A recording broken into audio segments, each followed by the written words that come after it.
অনেকদিন পর আপনাদের সাথে শেয়ার করব আরেকটি সবজি হারভেস্ট ভিডিও। আমার হারভেস্টিং ভিডিওগুলো আপনারা সচরাচর পছন্দ করে থাকেন।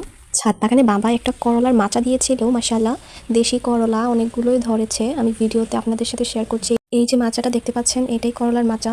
এই করলার ফুলগুলো কিন্তু অনেক সুন্দর এবং ছোট ছোট হয়ে থাকে।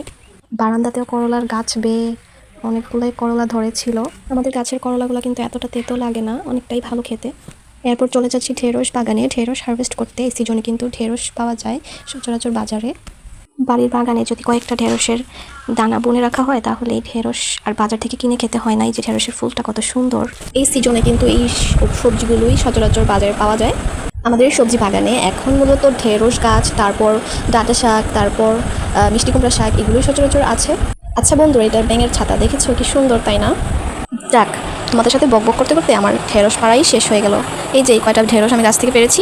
তারপর চলে গেলাম বেগুন হারভেস্ট করতে। এই সবজিগুলোই সচরাচর আমাদের বাড়িতে এখন যেই সিজন, এই সিজনে এগুলো পাওয়া যাচ্ছে এবং এগুলোই কিন্তু প্রতিদিন ঘুরে ফিরে খাওয়া হচ্ছে। আজকে এই পর্যন্তই, সবাই ভালো থাকবা, আল্লাহ হাফেজ। হারভেস্টিং ভিডিওটা তোমাদের কাছে কেমন লাগলো অবশ্যই কমেন্ট করে জানাবে।